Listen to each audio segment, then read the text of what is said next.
السلام علیکم ناظرین، پروگرام ٹیبل ٹاک کے ساتھ آپ کی میزبان سائمہ ملک آپ کی خدمت میں حاضر ہے۔ ناظرین، آج پروگرام میں بات کرتے ہیں 27 اکتوبر۔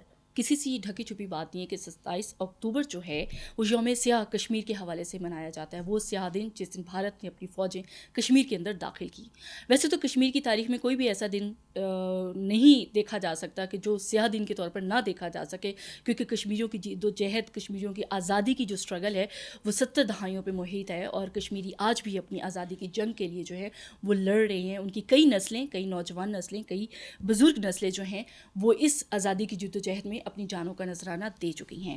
پاکستان کا اس کے اوپر کیا موقف ہے، اس حوالے سے بات کرتے ہیں۔ اقوام متحدہ کا کیا کردار ہونا چاہیے، جو کہ اگر اقوام متحدہ اپنا ایک بھرپور کردار ادا کرتا تو آج جو ہے کشمیری اس طریقے سے نہ کشمیر جل رہا ہوتا، نہ کشمیری اس طریقے سے اپنی جانیں جو ہیں وہ روزانہ کی بنیاد پر گنوا رہے ہوتے۔ اس کے ساتھ ساتھ بات کرتے ہیں اسلاموفوبیا کے حوالے سے۔ ابھی ریسنٹلی آپ نے دیکھا کہ کس طریقے سے فرانسیسی صدر نے جو ہے وہ اسلام کے حوالے سے جو ایک بیان دیا، اور ہمارے نبی پاک صلی اللہ علیہ وسلم کی جو شان میں گستاخانہ باتیں کی گئیں اور جو اشاعت کے حوالے سے باتیں چل رہی ہیں، اس کے اوپر جس طریقے سے مسلم امہ کے اندر ایک جاگنے کی ایک لہر کی ضرورت ہے کہ تمام مسلم ممالک جو ہیں وہ اکٹھے ہو کر بیک آواز اسلاموفوبیا کے حوالے سے اپنی آواز اٹھائیں۔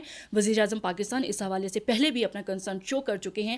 اقوام متحدہ کی جنرل اسمبلی کی تقریر میں بھی وہ کہہ چکے ہیں کہ اقوام متحدہ میں ایک دن ایسا سیلیبریٹ یا ایک دن ایسا رکھا جانا چاہیے جو اسلاموفوبیا کے حوالے سے ہونا چاہیے۔ اسی حوالے سے بات کرتے ہیں۔ اسٹوڈیو میں میرے ساتھ موجود ہیں حمزہ رحمان ملک۔ السلام علیکم حمزہ، کیسے ہیں آپ؟ خیریت سے؟ حمزہ، سب سے پہلے تو بات کر لیتے ہیں آج 27 اکتوبر کے حوالے سے۔ کشمیر کا مسئلہ کوئی ایسا نہیں ہے کہ جس کو ہم شروع سے ہی ڈیفائن کرنا شروع کر دیں اور ویورز کو بتائیں کہ کشمیر کا مسئلہ کیا ہے، کب شروع ہوا، کہاں سے چل رہا ہے۔ ایوری باڈی نوز، بچہ جانتا ہے۔ بات کرتے ہیں کہ اقوام متحدہ نے کیوں اپنا کردار آج تک اس طریقے سے ادا نہیں کیا جس طریقے سے حق بنتا تھا۔ بہت شکریہ سائمہ۔ یہ سوال جو ہے یہ تو ہمارے پرائم منسٹر کے ذہن میں بھی تھا، اور اسی وجہ سے اس کا بھرپور جواب انہوں نے اقوام متحدہ کے فورم پہ پچھلے سال دیا تھا۔ وہ یہ تھا کہ لوگوں نے انسانیت کی قدر و قیمت کم کر کے اور مال و زر کی قدر و قیمت بڑھا کر اپنے بزنس اور اپنے اکنامک ریلیشن شپ کو برقرار رکھنے کے لیے انسانیت کے اوپر بالکل کام نہیں کیا۔ پرائم منسٹر نے یہ کہا تھا اس وقت بھی کہ آپ صرف انڈیا کو اس لیے نہیں دباتے یا اس لیے کنونس نہیں کرتے کشمیر کے حوالے سے کہ آپ کے بزنس کے سٹیکس ہیں۔ اس کا مطلب یہ ہوا کہ یہ کوئی نئی چیز نہیں ہے، یہ دنیا کو پتہ ہے۔ اور یونائٹڈ نیشن کے حوالے سے اگر ہم بات کریں تو United nation is the biggest failure institute of the world in the history of human kind. کیوں؟ اس لیے کہ کون سا آج تک ایسا بڑا کانفلکٹ ہے جو کہ یونائٹڈ نیشن سے ریزولوشن اس کا ہوا ہو یا اس کو حل کر لیا گیا ہو یا اس کو حل کر لیا۔ جی، تو اب یہ جو کشمیر ہے it is still question mark before the United nation. ٹھیک ہے جی، اب یہ ایک ٹیسٹ کیس تھا۔ پرائم منسٹر نے کہا تھا کہ یہ ٹیسٹ کیس ہے یونائٹڈ نیشن کا، آپ اس کو ریزالو کروائیں، لیکن یونائٹڈ نیشن نے اس کے اوپر کچھ بھی نہیں کیا۔ اس میں چلتی ہے لابنگ، اور انڈیا کی جو لابنگ ہے وہ اینٹی اسلام ہے۔ یہ چونکہ پلی ہے ایک مسلم کنٹری کی، پاکستان کی، جس کی وجہ سے پوری برادری جو ہے، عالمی برادری، انہوں نے اس کو ڈیلے میں ڈالا ہوا ہے۔ اور یہ چونکہ اسٹرگل ہے مسلمانوں کی۔ جی ہاں، ایسے ہی ہے۔ آپ دیکھیں نا، ابھی یہ ڈسکشن اس طرف چلی جائے گی، لیکن اسلاموفوبیا پہ ہم بعد میں بات کر لیں گے۔ ایکچوئل بات تو یہی ہے کہ یہ مسلم ہیں، ان کو مسلمانوں سے ضد ہے۔ یہ اس ضد اور تعصب کی بنیاد پر پاکستان کو کامیاب نہیں ہونے دیتے، کشمیر کا مسئلہ جو وہ حل نہیں ہونے دیتے۔ ساری دنیا کو پتا ہے کہ پاکستان اور انڈیا کے درمیان مسئلہ کشمیر ہی نیوکلیئر فلیش پوائنٹ ہے۔ دونوں جو ہیں نیوکلیئر پاورز ہیں، اور دونوں امیجیٹ نیبر بھی ہیں، اور ان کا اگر یہ مسئلہ حل نہ کیا تو بڑے پیمانے پہ تباہی ہو سکتی ہے، اور یہ بات تباہی کی طرف اللہ نہ کرے تباہی کی طرف جا رہی ہے۔ اور کئی دفعہ پرائم منسٹر جو ہیں وہ بھلے اقوام متحدہ کی جنرل اسمبلی کا فورم ہو، اور بھلے اپنے ہی پارلیمنٹ کا فورم ہو، یا کسی سوشل سائٹ پر بھی اگر پرائم منسٹر صاحب نے اپنی سینٹیمنٹس کا یا اپنے خیالات کا اظہار کیا ہو، تو وہ ہمیشہ یہی کہتے ہیں کہ کشمیر کا ایشو جو ہے وہ اس پورے خطے کے ساتھ ساتھ پوری دنیا کے لیے ایک بہت بڑی تباہی کا باعث بن سکتا ہے۔ پھر خالی صرف فائنینشیل ایشوز کو سامنے رکھتے ہوئے اقوام عالم اتنی خاموش کیسے رہ سکتی ہے؟ دیکھیں، تباہی صرف ایشیا میں تو نہیں آئے گی نا۔ دیکھیں، پتہ کیا بات ہے، بات یہ ہے کہ انڈیا کا جو ہیومن پاپولیشن والیوم ہے وہ پاکستان سے بڑا ہے، ان کا جیوگرافیکل جو ایریا ہے، رقبہ جسے ہم کہتے ہیں، وہ پاکستان سے کئی گنا بڑا ہے۔ ظاہر ہے اگر ایک گھر میں 2 بندے ہیں تو اس کے ساتھ شاپ کیپر کا کتنا بزنس چلے گا، اور ایک گھر میں 10 بندے ہیں اس کے ساتھ شاپ کیپر کا کتنا بزنس چلے گا.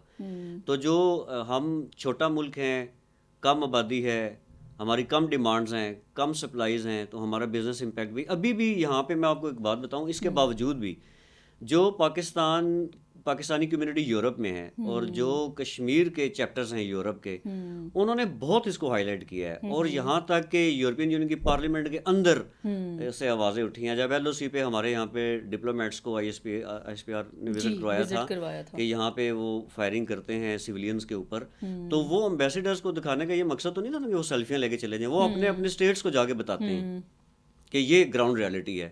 یہ ساری دنیا کو پتہ ہے. آن دی ادر ہینڈ اگر ہم بھارت کو دیکھیں تو انہوں نے کبھی بھی ہیومن رائٹس واچ کو وہاں نہیں جانے دیا. وہ تو جرنلسٹ کو نہیں جانے دیتے. ہیومن رائٹس واچ جو ہے تو پھر بڑا ایک ادارہ ہے. وہ تو ایک عام جرنلسٹ دیکھیں نا، سی این این کی جرنلسٹ تھی، ان کو جانے نہیں دیا انہوں نے، بلکہ الٹا ایک فارن جرنلسٹ تھا، اس کو مارا پیٹا گیا وہاں پہ.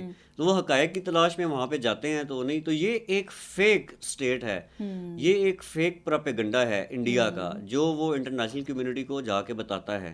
اس فیک پراپیگنڈے میں جب انٹرنیشنل کمیونٹی کو یہ بتایا جائے کہ یہ پاکستان تو ویسے ہی اتنا زیادہ ہائی لائٹ کر رہا ہے، اتنے معاملات خراب نہیں ہیں، ہمارا آپ کے ساتھ اتنا بزنس، آپ کن چکروں میں پڑے ہوئے ہیں، تو وہ اپنی رائے چینج کر نہیں. اگر ہم اس کو تھوڑا سا دوسرے تناظر سے دیکھیں کہ ابھی آپ نے ریسنٹلی دیکھا کہ لداخ کے اوپر چائنا اور بھارت کا کس طریقے سے ایک کلیش ہوا، اور ظاہری بات ہے وہ ایک کلیش پوائنٹ ان دونوں ممالک کے بیچ میں بھی ہے، اور چائنا نے کافی حد تک بھارت کو تھوڑا سا سمجھانے کی کوشش کی، جس کے اوپر آپ نے دیکھا کہ اس کے اوپر بھی ملکوں کے درمیان میں بڑی ڈویژن تھی. بالکل ابھی بھی ہے، وہ ابھی چل رہا ہے، لیکن وہ ابھی اوپر نظر نہیں آ رہا نا لیول پہ، کیونکہ توجہ ہٹ جاتی ہے، میڈیا دوسری چیز دکھانا شروع ہو جاتا ہے لداخ کے اندر.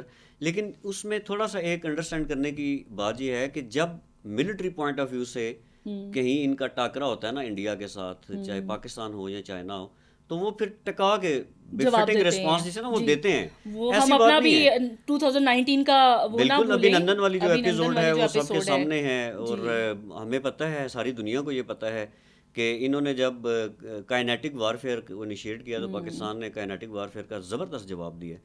اب پرابلم یہاں پہ یہ آتا ہے کہ ہمارا جو انٹرنیشنل لیول پہ ڈپلومیٹک فرنٹ ہے نا، اس پر محنت کرنے کی ضرورت ہے. ہاں، یہ کوشچن میرا آپ سے تھا کہ پاکستان کی سفارتی سطح پر کوششوں کو آپ کس حد تک سراہ سکتے ہیں یا آپ کس حد تک سمجھ سکتے ہیں کہ یہ کافی ہیں؟ جی، اب اس میں دیکھیں کہ یہ ایک پوری دنیا میں طے شدہ ایک طریقہ کار ہے جسے ہم چینل 2 یا بیک ڈور ڈپلومیسی کا نام دیتے ہیں.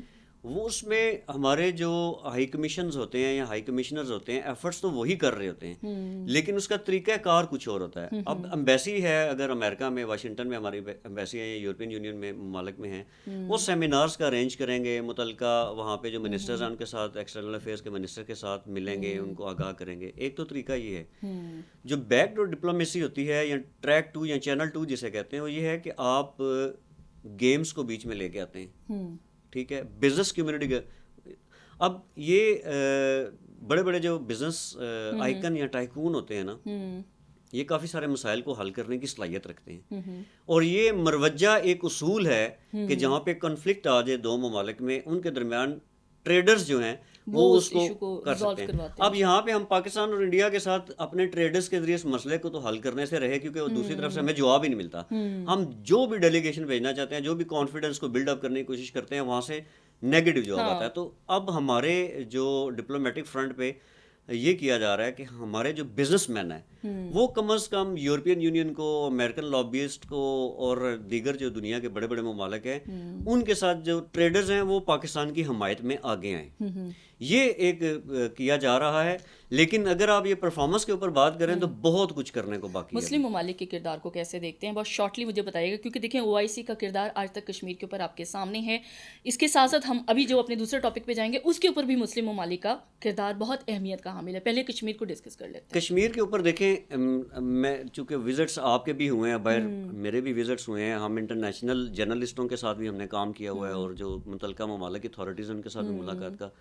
وہ سارے لوگ آف دی ریکارڈ یہی کہتے ہیں کہ کشمیر میں بھارت ظلم کر رہا ہے، لیکن آن دی ریکارڈ ان کو یہ کہنے میں بہت زیادہ تامل محسوس ہوتا ہے اور وہ نہیں کرتے ہیں. اس کا مطلب یہ ہے کہ وہ اپنی جو اسٹیٹ کی پالیسی ہے اس اسٹیٹ پالیسی سے باہر نہیں آتے. ایک تو یہ ہے. دوسرا ہے مسلم ممالک کا جو کردار ہے. مسلم ممالک کا کردار ہے آپ کو پتہ لیڈرشپ کی وجہ سے. لیڈرشپ جو ہے وہ کریکٹرسٹک کا ایک سمبل ہوتا ہے.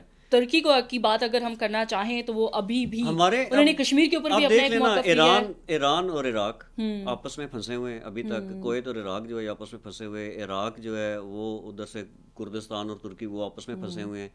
ترکی جو ہے وہ اپنے نیبر کے ساتھ یورپین جو سعودی عربیہ کے اپنے کانفلکٹس ہیں بہت سارے ممالک یمن کے ساتھ انگیج ہے. شام اور مصر کے مسائل ہیں. کون سے اب یہ دیکھیں جس کو تھوڑا سا سانس سکھ کا ملا جس ملک کو اس نے فوراً مہاتیر محمد نے کہہ دیا کہ کشمیر کے اوپر ہم الگ سے کریں گے. اردگان نے کلیئر ایک دفعہ نہیں کئی دفعہ بزنس کو سائڈ پہ رکھ کے کہا. بالکل. اور اتنی تنقید ہوئی وہاں پہ, یہ میں آپ کو بتا دوں ملیشین جو لوگ ہیں انہوں نے بھی بڑی تنقید کی ہے کہ ہمارے اپنے معاملات اتنے بگڑے ہوئے ہیں تو مہاتیر محمد صاحب جو ہیں تو پاکستان کے پرائم منسٹر لگ رہے ہیں. یہ میں آپ کو بتا رہا ہوں, یہ لوگوں کو نہیں پتا. اس کا مطلب یہ ہے کہ بہت سنسیئرلی لوئلی اس بندے نے ایفرٹ کی انٹرنیشنل لیول پہ بولے بھی اور ہمیں انہوں نے سپورٹ بھی کیا انٹرنیشنل فورم کے اوپر. لیکن اس کے باوجود ہمیں یہ چاہیے, شاہ محمود قریشی صاحب جو ہے ہمارے وزیر خارجہ یہ بڑے ایکٹیو ہیں اس لحاظ سے اور یہ مختلف ڈائنامکس آف فارن پالیسیز کو جانتے ہیں. اسٹیٹ کو یہ چاہیے کہ ڈیلیگیشن کانٹیکٹ گروپ ایک بنائے. ویسے تو friends of Pakistan friends of Kashmir کے بنے ہوئے ہیں, لیکن میں اس سے ہٹ کر یہ کہہ رہا ہوں کہ ود ان پاکستان ڈپلومیٹک ایک گروپ بنایا جائے, وفد. آپ اس میں کشمیر کمیٹی کے ممبرانس کو ڈالیں, فارن آفس کے ممبرانس کو ڈالیں اور ہمارے جو ڈیفنس کے ہیں ان بندوں کو ڈالیں, اور یہ ڈیلیگیشن جو ہے تمام مسلمان ممالک میں وزٹ کریں. جا کر ان کو کہے کہ ہم آپ کے پاس آئے ہیں, کشمیر کے اوپر یہ ہمارا ایشو بن رہا ہے. اور جیسے آپ نے اپنے ابتدائیے میں کہا ہے, یہ ان کو بتانا چاہیے کہ every day in Kashmir is a black day. ہر روز ایک یوم سیاہ ہے. وہ بیچارے آزادی سے سانس لے پا رہے ہیں. روشن دن تو تب نکلے گا نا حمزہ جس دن وہ ایک آزادی میں اپنی سانس لے سکیں گے. یہ لابنگ کریں. اگست کے اقدام کے بعد جو بھارت کے بعد تو they are still in curfew, اور کس طریقے سے ہم نے کووڈ میں گھروں میں رہ کے ایکسپیرینس کیا کہ زندگی کس طریقے سے لاک ڈاؤن میں کتنی مشکل ہے. They are experiencing this since last year, اور کس طریقے سے, اور آئی تھنک سو اقوام عالم بشمول مسلم امہ they are quiet on this issue. اصل میں پتہ کیا, اب میں یہ کہتا ہوں کہ ان کو تھوڑا ایکٹیو کرنے کی ضرورت ہے نا. ایکٹیو ہم مدعی ایکٹیو ہوگا نا جب انٹرنیشنل لیول پہ ان کو. میں یہ کہہ رہا ہوں کہ ہمارے ڈیلیگیشنز ہوں, 3-4 ڈیلیگیشنز بنائیں, امریکہ اینڈ یورپ کے لیے الگ بنائیں, ایشیا پیسفک کے لیے الگ, ہماری آواز وہاں تک پہنچائیں, وہاں تک جا کے امبیسیز کے علاوہ یہ کام ہو, اور وہاں پر جا کے ان کے لوگوں سے ملیں. مسلم ممالک کی ہم بات کر رہے ہیں, مسلم کنٹریز کی بات کر رہے ہیں, وہاں کے ڈیلیگیشنز الگ ہوں, یورپ کے الگ ہوں, امریکہ کے الگ ہوں, ایشیا کے الگ ہوں. یہ 4-4 5-5 بندوں کی ٹیم جا کے ان کو باور کرائے کہ آپ کو بولنا پڑے گا, لیکن آپ کو جاگنا بھی پڑے گا, جاگنا بھی ناٹ اونلی بولنا. اسی کے ساتھ ہی کنیکٹ کرتے ہیں ہم اپنے دوسرے ٹاپک کو, Islamophobia. Prime minister Imran Khan دوسری دفعہ UNGA کے جب سیشن سے ایڈریس کیا تو اسلاموفوبیا انہوں نے پہلے بھی اس ایشو کو ریز کیا, اب بھی کیا, ڈے بائی ڈے بڑھ رہا ہے. مجھے تو یہ لگتا ہے, میرا یہ ایک اپنی ایک ذاتی رائے ہے, آپ اس سے متفق ہونا یا نہ ہونا وہ ایک ہے, مسلم ممالک کو اس چیز کو بہت پہلے کنڈیم کر لینا چاہیے تھا. دیکھیں جب تک آپ سٹینڈ نہیں لیں گے تو ڈیلی یہ ایشوز آپ کے سر اٹھاتے رہیں گے. مصنوعات کا بائیک آؤٹ کر کے آپ ٹھیک ہے آپ کریں, لیکن آئی تھنک سو یہ کافی نہیں ہوگا. حمزہ کیا کہیں گے؟ دیکھیں مصنوعات کا بائیک آؤٹ تو کر رہے ہیں عوام, یہ حکومتیں تو نہیں کر رہی نا. اب عوام جو ہے وہ مجبور کر رہی ہے اپنے اپنے متعلقہ گورنمنٹس کو کہ آپ ان کو آفیشلی بائیک آؤٹ کریں یا ان کی چیزیں امپورٹ کرنا بند کریں. یہ تو ایک اخلاقی طور پہ وہ اپنا مظاہرہ کر رہے ہیں. اصل میں بات یہ ہے کہ پرائم منسٹر صاحب نے جب یہ کہا تھا کہ یہ قصور ایکچولی اسلامی کنٹریز کے لیڈرز کا ہے, یہ ہمارا قصور ہے, انہوں نے کہا تھا نا کہ اس کے اوپر کبھی کسی نے ڈائلاگ کرنے کی کوشش نہیں کی. میں یہ سمجھتا ہوں کہ پاکستان یا دیگر جو اسلامی ممالک ہیں ان کو ایک ڈائلاگ کا ایک سیریز جو ہے وہ چلانی چاہیے, اور بڑے پلیٹ فارم پہ. دیکھیں جس میدان میں آپ کا جنگ ہے نا, آپ کو اسی میدان میں کھڑے ہو کے جنگ لڑنا, آپ کی وہاں پریزنس ہی نہ ہو اور آپ کہیں کہ جی میں جنگ لڑ رہا ہوں. بالکل, میں باہر بیٹھ کے آپ کو وہی پلیٹ فارم یوز, اب آپ کے پاس پلیٹ فارم ہے میڈیا اینڈ سوشل میڈیا, ایک پلیٹ فارم ہے انٹرنیشنل فورم جو ہے, دوسرا پلیٹ فارم ہے, اور تیسرا پلیٹ فارم ہے آپ کا کنٹری ٹو کنٹری ڈائریکٹ جو بائی لیٹرل ریلیشن شپ ہوتے ہیں. میں تو آپ کو یہ کہہ رہا ہوں کہ دیکھیں یہ اسلاموفوبیا تو ایک ماڈرن ورلڈ کی ٹرمینالوجی ہے نا، لیکن اگر آپ تاریخ کو جھانکیں اور 1400 سال پہلے چلے جائیں تو اسلاموفوبیا تو اس وقت تھا. ابو جہل نے یہی کہا تھا کہ پہلے تو یہ سمجھنا اسلاموفوبیا ہے کیا. وہ یہ کہتے ہیں جی اسلام مار دھاڑ والا مذہب ہے، اسلام قتل و غارت والا مذہب ہے، اسلام انریسٹ کریٹ کرتا ہے، اسلام سوسائٹیز میں بگاڑ پیدا کرتا ہے. اس کی مثال 1400 سال پہلے سے موجود ہے. یہ خیالات، یہ تعصب اسی وقت شروع ہو گیا تھا جب نبی پاک صلی اللہ علیہ وسلم نے اپنی نبوت کا اعلان فرمایا تھا. ابو جہل نے یہ کہا تھا نعوذ باللہ کہ جب سے حضور پاک صلی اللہ علیہ وسلم کو کہ جب سے آپ آئے ہیں ہماری سوسائٹی جو ہے اس میں بگاڑ پیدا ہو گیا ہے اور لڑائی شروع ہو گئی ہے. یہ تو حق اور باطل کی جنگ ہو گئی نا. ٹھیک ہے، تو یہ اسلاموفوبیا تھا نا. وہ جا کے کیا اپنے تبلیغ کیا کرتے تھے کہ یہ جادو کرتے ہیں، یہ لڑاتے ہیں ہمیں، آپ نے ان کا ساتھ نہیں دینا. تو اسلاموفوبیا تو تب سے سٹارٹ ہو گیا تھا. پھر حضرت خبیب رضی اللہ تعالیٰ عنہ کی ایک بڑی مشہور جب ان کو وہ گئے تو تبلیغ کے لیے تھے، جو سمجھ لیں کہ ورچوئل یونیورسٹی کی حیثیت سے نبی پاک صلی اللہ علیہ وسلم نے اپنے ڈیلیگیٹس بھیجے تھے تعلیم دینے کے لیے. تو وہ جہاں پہ قبیلہ آیا کہ جی ہمیں تعلیمات دیں، یہ وہاں پہ معلم بن کے گئے، ان کو قید کر لیا گیا اور کہا گیا کہ آپ نے جس نے بدر کے اور احد کے بدلے اتارنے ہیں وہ آ جائیں. ٹھیک ہے، تو یہ حضرت خبیب کو جب بند کر دیا گیا تھا نا تو انہوں نے کچھ چیزیں مانگی تھی کہ جس گھر میں یہ قید تھے، تو بچے کے ہاتھ اس خاتون نے جب چیزیں بھیجی تو وہ خاتون ڈر گئی کہ یہ یرغمال نہ بنا لیں. تو صرف ان احساسات کو دیکھ کے حضرت خبیب کو اپنی شہادت نظر آ رہی تھی کہ مجھے انہوں نے مارنا. پھر میں نے کہا تھا کہ ہم بچوں پہ ظلم کرنے والے نہیں ہیں، آپ پریشان نہ ہو، یہ مجھے دے گا چیزیں اور یہیں سے واپس چلا جائے گا. اس کے بعد حضرت عمر رضی اللہ عنہ کے دور میں بھی اسلاموفوبیا کے اوپر باتیں ہوتی تھیں.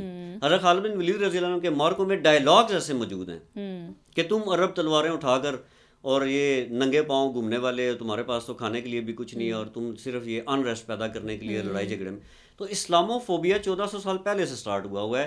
کوئی مانے یا نہ مانے، یہ کلیش آف سویلائزیشن ہے جو ابھی بھی نظر آ رہا ہے. اور جو فرانس کے صدر ہیں، اب دیکھیں کتنی افسوسناک یہ بات ہے. میں تو یہ کہتا ہوں کہ آپ اس چیز کو یوں دیکھیں، سوسائٹی کو لبرل سوسائٹی بنانے کے نام پر بے حیا سوسائٹی بنائی گئی، فرانس والوں نے کی ہے. انہوں نے اپنے الیکٹرانک میڈیا اور فیچر فلمز کے اندر جو گند ڈالا ہے، فرانس پہلے نمبر پہ ہیں. ان کی بکس ہیں، ان کی فلمیں ہیں جو کہ بے راہ کرتی ہیں نوجوانوں کو، اور اس نشے میں انہوں نے فرانس والوں نے بیچ میں قدم اٹھایا اور یہ سارا. لیکن مجھے حیرانگی اس بات کی ہے کہ فرانس کا صدر ہے، اس کا دماغ ہی کام نہیں کرتا کہ وہ ایک اتنے آفاقی مذہب اور اس کے اربوں پیروکاروں کو ملوث خاطر رکھے بغیر اس نے ایک اسٹیٹمنٹ دے دی ہے.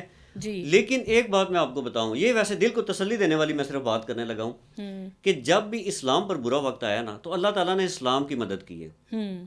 کیوں کہ اللہ تعالیٰ نے اس کو زندہ رکھنا ہے. کتاب کی حفاظت اللہ تعالیٰ نے اپنے لیے اپنے پاس رکھی ہے. حمزہ، میں آپ کی بات سے ایگری کر رہی ہوں، آپ میری بات سن لیں. اللہ پاک نے یہ وعدہ کیا ہے، لیکن ایز اے مسلم ہم کیا کر رہے ہیں؟ بالکل، یہ دیکھیں نا، اب اس میں یہ ہے کہ پرائم منسٹر نے یہ کہا کہ انٹرنیشنل ایک ڈے جو ہے وہ سیلیبریٹ کیا جائے اسلاموفوبیا کے حوالے سے. بھی تو ایک پیدا ہو. اب جب سے پرائم منسٹر نے ایک سال گزر گیا، پچھلے سال جب یہ کہا تھا کہ اسلامی ممالک کے جو سربراہان ہیں ان کی ماضی میں کمزوریوں کی وجہ سے کام ہوا ہے، چلیں اس کے بعد کیا ہوا پھر مسلم ممالک کے لیڈر کیوں نہیں بولتے؟ یہ اسی لیے نہیں بولتے. ایک اور بہت بڑا افسوسناک جو پہلو ہے وہ یہ ہے کہ آپ یہ دیکھیں کہ اسلامی ممالک میں رجسٹرڈ اتھینٹک یونیورسٹیاں اسلام کے اوپر جو کام کر رہی ہیں وہ کتنی ہیں، اور ان سے جو گریجویٹس ہوتے ہیں ان کی تعداد پھر کتنی ہوگی؟ ہے ہی نہیں. وہ لوگ اس طرف سے ہٹ چکے ہیں. کسی دور میں کرتبہ جو ہے وہ سٹی آف ایجوکیشن اور اسلامک ہسٹری ہوا کرتا تھا.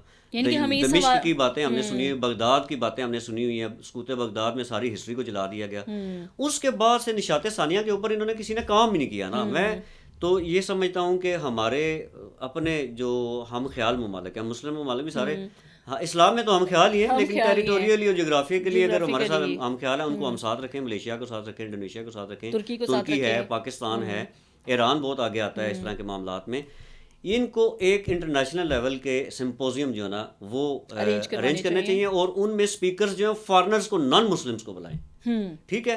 مائیکل ہارٹ نے کتاب لکھی، 100 عظیم ترین انسانوں کا ذکر کیا. نبی پاک صلی اللہ علیہ وسلم کا اس نے نمبر 1 پہ رکھا رینک، کہ سب سے زیادہ ہیومن لائفز کے اوپر جو امپیکٹ آیا ہے وہ حضور پاک صلی اللہ علیہ وسلم کی زندگی کا پہلے نمبر پہ ہے. اور یہ بڑی عجیب و غریب بات ہے کہ جو دوسرے نمبر پہ ہے اس کا نام کسی کو پتہ ہی نہیں ہے. وہ بہت حیران کن یہ بات ہے کہ آئزک یا اسحاق نیوٹن جو سائنٹسٹ ہے اس کو دوسرے نمبر پہ رکھا کہ انسانی زندگی پر اس نے بھی بہت امپیکٹ ڈالا ہے، جبکہ وہ قطعاً دوسرے نمبر پہ بھی نہیں آ سکتا تھا، تیسرے پہ بھی نہیں آ سکتا تھا، کیونکہ وہ ایک سائنٹسٹ کی حیثیت سے اس نے امپیکٹ ڈالا ہے. جبکہ حضور پاک صلی اللہ علیہ وسلم نے تو ایک عام انسان کی زندگی معاشی، کے اوپر، معاشرتی، اخلاقی، تمدنی، مذہبی، ہر ہر لحاظ سے، اسفیئر آف لائف کے اوپر امپیکٹ ہر لحاظ سے جی ان کو چاہیے کہ مائیکل ہارٹ کی اس بک کا حوالہ دے کے سمپوزیم کرائیں کہ آپ کے لوگوں نے انڈیپینڈنٹ ریسرچ کی ہے اور حضور پاک صلی اللہ علیہ وسلم کے بارے میں.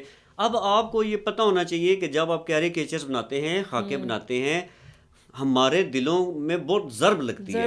کیوں؟ اور ہمارے اس لیے لیے کتنا کہ تکلیف کا باعث ہے اس وہ لیے چیز. میں آپ کو بتاتا ہوں، اصل میں پرابلم یہ ہے، میں کسی مذہب کے اوپر ہٹ نہیں کرنا چاہ رہا، لیکن اس وقت میں آپ کو بتاتا ہوں کہ چونکہ کرسچینٹی جو ہے اس کا ایک والیوم بہت ہے اور مسلمس کا ہے، جیوز تیسرے نمبر پہ ہیں. اصل میں بات یہ ہے، کیریکیچرز جو ہیں انہوں نے خود بنا ڈالے حضرت عیسیٰ علیہ السلام کے. حضرت عیسیٰ ہمارے بھی نبی ہیں، ہم ان کی تصویریں نہیں بناتے. ہم کیونکہ کسی نے کون سی نسل آباد ہے جو یہ کہے کہ میرے دادا ابو نے، میرے پردادا نے، یہ 500 سال پہلے کی بات کسی نے دیکھا تھا عیسیٰ علیہ السلام کو؟ تو ان کی آپ نے تصویریں بنا دی. جب ان کی تصویریں بنا دی تو ان کو برا نہیں لگا. انہوں نے فلمیں بنائی، 10 کمانڈمنٹس کے اوپر بنائی، حضرت عیسیٰ علیہ السلام کے اوپر بنائی، تو انہوں نے حضرت عیسیٰ کو مجسم دکھا دیا. ٹھیک ہے، جب آپ نے یہ کام کر دیا بینگ کرسچن، آپ کو اس چیز پہ آبجیکشن نہیں، تو آپ یہ سمجھ بیٹھے کہ حضور پاک صلی اللہ علیہ وسلم کو بھی اگر ہم اسکیچ میں شو کر دیں گے تو اس کا جبکہ ہمارے اوپر یعنی کہ کوئی اثر نہیں پڑے گا، جبکہ ہم اس یہ حوالے ہے سے سائمہ ڈائلاگ. ان کو یہ بتانے کی ضرورت ہے کہ کیا حضور پاک صلی اللہ علیہ وسلم کے دور میں مصور نہیں تھے؟ وہ پانی کے قریب کھڑا کر کے جس قرآن پاک اس ٹائم لکھا گیا تھا. نہیں، میں تو یہ کہہ رہا ہوں کہ مصور تھے، جس کی تصویر یا اسکیچ بنانا ہوتا تھا نا، اس کو وہ پانی کے پاس کھڑا کر کے پانی کے عکس سے مصور تصویریں بنایا کرتا تھا. لوگوں کے تصویریں اسکیچز بنتے تھے. تو کیا حضور پاک صلی اللہ علیہ وسلم کا اسکیچ اس وقت نہیں بن سکتا تھا؟ نہیں بنایا گیا، اس لیے کہ ہمیں یہ چیز ناقابل قبول ہے. ہمارے دینی تعلیمات اس چیز کی اجازت نہیں دیتے. سفیر واپس بلانا چاہیے فرانس سے؟ کیا سفارتی سطح پر ہمیں فرانس کے ساتھ اپنے تعلقات ختم کرنے چاہیے یا کیا، کس طرح کا؟ دیکھیں، اس کے 2-3 ٹیئرز ہوتے ہیں. اس طرح کا کلوز کوشچن یس نو میں کرنا جو ہے وہ اچھا نہیں ہوتا. پارلیمنٹ نے ہماری قراردادیں بھی پاس کی ہیں. ڈپٹی اسپیکر نے کہا کہ امیڈیٹلی اپنا سفیر جو ہے وہ واپس بلا لیں. اب دیکھیں کہ اس کو اگر میں آپ کو بتاتا ہوں، اس میں تھوڑا سا نا حکمت کی ضرورت ہوتی ہے. ہم نے سفیر کو طلب کیا، فرانس کے سفیر کو، اور اپنا احتجاج ریکارڈ کرایا. ہم نے فیس بک کے مالک کو خط بھی لکھ دیا. ہم نے دوسرے ممالک کو وزیر خارجہ کی طرف سے کالیں بھی گئی ہیں. سارا کام ہو رہا ہے. پہلا ٹیئر یہ ہے. اس کے بعد یہ میئر کیا جائے گا کہ ان کو اس کا اثر ہوا ہے، احساس ہوا یا نہیں ہوا. نہیں ہوا تو صرف پاکستان اگر بلا لے گا تو اس کا کیا امپیکٹ ہوگا؟ ہاں، لیکن حمزہ اپنی آواز تو اٹھانی چاہیے. ایران سامنے آئے، سعودی عرب سامنے آئے، پاکستان آئے، ملیشیا، پاکستان کے ساتھ کیمپین کر کے کہے کہ اپنے اپنے سفیروں کو واپس بلا لیں، اور یہ گھنٹوں کی مار ہوگی. اور اس کے بعد لیکن اگر ترک صدر جو ہیں وہ اپنی آواز بہت بلند کر سکتے ہیں اس ایشو کے اوپر، تو ہم سب مسلم ممالک، یہ ہمارے اوپر ایک بہت بڑی ہماری مذہبی ذمہ داری ہے، ہمارا فرض ہے. توہین ہم برداشت نہیں کر سکتے. اور آئی تھنک سو آج کے پروگرام میں ویورز دیکھ سکتے ہیں کہ میں تھوڑا سا جذباتی ہوں. ظاہری بات ہے، ہمیں سے جو بھی مسلمان ہیں اور جو یہ اپنا ایمان اور یہ جذبات رکھتے ہیں، ہمیں سے وی ہیو زیرو ٹالرنس. دیکھیں، ہم جو آخری بات میں کروں، ہم 1450 سال بعد کے مسلمان ہیں. ہم نے تو ایفرٹ ہی نہیں کی اسلام کی. ہم تو بنے بنائے مسلمان ہیں، بنا بنایا دین ہمیں مل گیا. میں آپ کو بتاؤں کہ آج پوری حدیث بھی ناظرین کو سنا دیتے ہیں. حضور پاک صلی اللہ علیہ وسلم نے جب فرمایا تھا کہ میری محبت کے بارے میں کہ کیا ہے، حضرت عمر رضی اللہ تعالیٰ عنہ آئے تھے حضور پاک صلی اللہ علیہ وسلم کے پاس. تو حضور پاک صلی اللہ علیہ وسلم نے پوچھا تھا کہ آپ مجھ سے کتنا پیار کرتے ہیں؟ تو حضرت عمر نے فرمایا کہ میں اپنی جان اور اپنے اہل خانہ کے بعد آپ کو سب سے زیادہ پرائرٹی ہے. حضور پاک صلی اللہ علیہ وسلم نے فرمایا کہ آپ کا ایمان مکمل نہیں ہے. تو پھر حضرت عمر نے فرمایا کہ یا رسول اللہ، میں اپنی فیملی کی بھی پرواہ نہیں کرتا، میری اپنی جان اور اس کے بعد میں آپ پہ فدا ہوں. نبی پاک نے فرمایا عمر تمہارا ایمان ابھی بھی مکمل نہیں ہے جب تک کہ تم اپنی جان سے بھی زیادہ مجھے عزیز نہ سمجھو. تو حضرت عمر نے کہا یا رسول اللہ، آج کے بعد میری جان بھی سیکنڈری ہے، پہلے نمبر پہ آپ ہیں اور آپ کی عزت میرے لیے ہے اور میرا. تب حضور پاک صلی اللہ علیہ وسلم نے فرمایا کہ اب آپ کا ایمان مکمل ہوا ہے. تو محمد کی محبت دین حق کی شرط اول ہے. جو ہو اس میں کچھ اگر خامی تو دین نامکمل ہے. بہت شکریہ حمزہ، آپ نے اس حوالے سے اپنے سینٹیمنٹس کا بھی اظہار کیا. اور میں یہ چاہتی ہوں، میری یہ خواہش ہے کہ پاکستان جو ہے وہ ایک لیڈنگ کردار ادا کرے اسلامو فوبیا کے حوالے سے. ہمارے پرائم منسٹر اس حوالے سے اپنی بہت دفعہ اپنی آواز اٹھا چکے ہیں. ترک صدر نے جس طریقے سے اپنی آواز اٹھائی، ملائیشین پرائم منسٹر نے جو سابق تھے انہوں نے جس طریقے سے آواز اٹھائی. ہمیں بیک زبان ہو کے مسئلہ کشمیر کے اوپر بھی اور اس سے بڑھ کر اسلامو فوبیا کے اوپر جو ہے وہ اپنی کنسرنس نہ صرف اقوام عالم تک پہنچانے چاہیے، بلکہ اگر جس ملک کی طرف سے بھی اس طرح کی کوئی حرکت کی جاتی ہے تو ان کا بائیک آؤٹ کرنا بھی ہماری ایک مذہبی ذمہ داری بنتی ہے، اور کم از کم ہمیں اپنی آواز ضرور اٹھانی چاہیے. امید کرتی ہوں ویورز کہ آپ کو ہمارا آج کی جو دونوں اسٹرانگ اور ویلڈ پوائنٹس تھے ان کے اوپر جو بات ہے وہ پسند آئی ہوگی. اگلے پروگرام تک کے لیے اجازت دیجیے. اللہ.